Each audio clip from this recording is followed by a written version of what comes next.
Hello, guys. Thanks for joining tonight. I appreciate you all being here.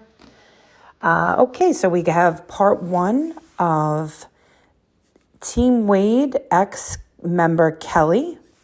She and I have been speaking for some time.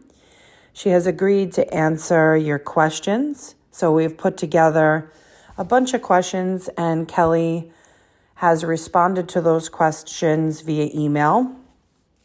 I'm going to start part one, but before I do that, Kelli did have a statement that she wanted me to share. I acknowledge the profound impact of the crimes and the immeasurable loss of Christine and Diane, and what I believe to be the pursuit of adequate legal representation. There was never intent to diminish the severity of what occurred, remove blame, or minimize the gravity of their deaths. At the time, the possibility of a death penalty sentence underscored the profound responsibility and permanence of the legal proceedings. When the potential exists for life to be taken by the state, it is critical that every fact, detail, and piece of evidence be thoroughly examined, brought to light, and questioned by both sides. No stone should be left unturned, and no question left unanswered. At the time of these proceedings, it did not appear that all parties involved were committed to effectively fulfilling those responsibilities. However, I do realize there are things we did not see and information we were not privy to. Regardless of my personal beliefs on the death penalty, it does not overshadow the fact that I have always believed in due process and accountability for all, regardless of the crime. I offer my sincerest apology to all who have been negatively impacted in any way. Nothing can restore the lives that were taken, and it is my hope that collectively we can continue to honor Christine and Diane's lives and respect their memory. I initially believed this would become a platform dedicated to advocacy, education, and public awareness about our jail and prison systems, the death penalty, and the different court proceedings. The vision I had in mind was to create a resource that can inform the public and also bring to light to those capital punishment, to those facing capital punishment. To that end, I invested considerable time compiling statistics, researching relevant laws, and arranging interviews with key figures in the judicial process, private investigators, mitigation specialists, psychologists, and others.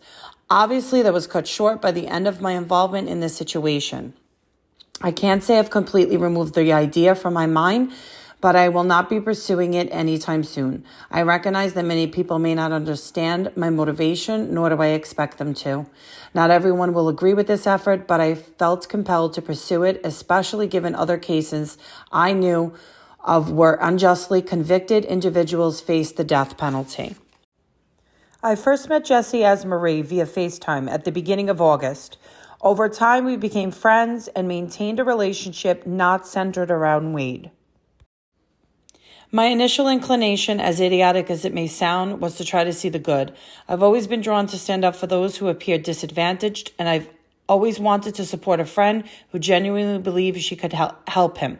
At that time, I noticed troubling gaps in his defense, and the thought that someone's life hinged on unclear circumstances deeply concerned me. It was evident that important pieces were missing, some of the information that later surfaced through released phone calls and messages. I also perceived attempts by some to manipulate Wade's mental state for social media views and entertainment, which made me more determined to offer authentic support. It never seemed to me to be wasted effort until after the calls were released and I heard the things that had been said about me. My mother and my husband. I let him answer this one. From the start, I supported her because I knew her actions came from a place of genuine compassion and sincere desire to help others. It's not something I would ever do, but our marriage is not one of control. She would do anything to make a positive impact, never expecting anything in return. Unfortunately, it became apparent that her well-intentioned efforts had been misdirected.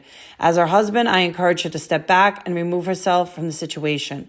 It was incredibly difficult to watch someone you love face the fallout of something they truly believed in and grieve the loss of relationships they once trusted.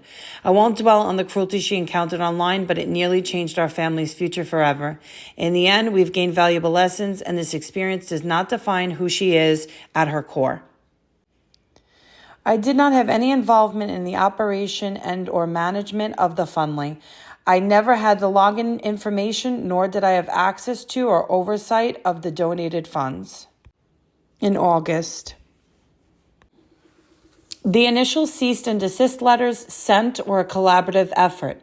Multiple individuals with legal experience contributed their time and expertise to draft the letters and guide us on the process of filing pro se motions if necessary.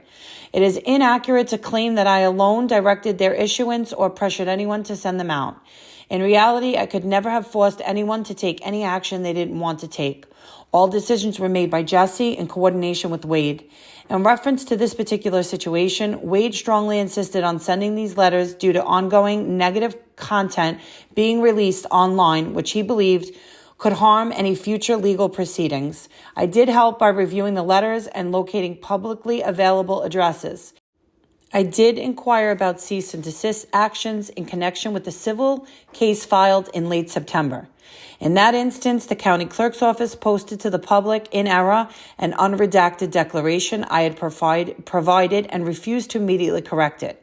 It was filed with a motion for confidentiality with specific case law and reference that deserved a judge's ruling prior to public release, if confidentiality was not granted. It was subsequently sealed once a demand letter for the attorney's office was sent to the head clerk. Because of this breach, I requested further cease and desist measures to protect my personal information and my family, as USC does not apply due being considered a protected person. Approximately 2 months. No, I did not. No, I did not. Not to my knowledge. Sometime in early October. Again, contrary to the assumptions and public opinions, my calls were benign. To be clear, I was never concerned about the content of my calls. My only concern was the doxing and subsequent harassment and defamation that would occur from my calls. No, I do not have any regrets because I know the context the conversations were had in, and I'm secure in knowing what my intentions were. To clarify a couple of exaggerations from the calls, the 3 Fs, I never referred to myself using the 3 Fs. Fun fact, I did not know what that meant, which is why I was going to give him a rash of shit for it. I had made a joke that I knew what RBF was, but not 3 Fs. Furthermore, I have worked with men for most of my life and do not give 2 shits about being flattered and feeding into flirtation, especially with Wade. I knew who I was speaking with and the boundaries I had already set. I merely laughed it off, and that was the end of it. The 2 a.m. messages were a quote I wanted to pass along so I didn't forget. And the time difference was about 2 hours. He was 2 hours ahead. The questions I asked him, they were about music and shows. That was not just to generate conversation with him. It was to get answers for the questions being received from people on social media. Yes, I sent Wade around 5 photos of myself, primarily to show him the person he was speaking with. One included my dog, and the others were images I had previously shared on public media platforms, so they weren't anything I wouldn't share elsewhere. Since we had discussed tattoos, I also sent a picture of an arm piece I was working on. Additionally, I sent a few photos of everyday surroundings, just general snapshots of the outside world. Okay, guys, that's going to conclude part 1 of Kelly's Q&A. I'm not sure about when part 2 will be, but I will try not to leave you guys hanging too long. Part 2 will be the final.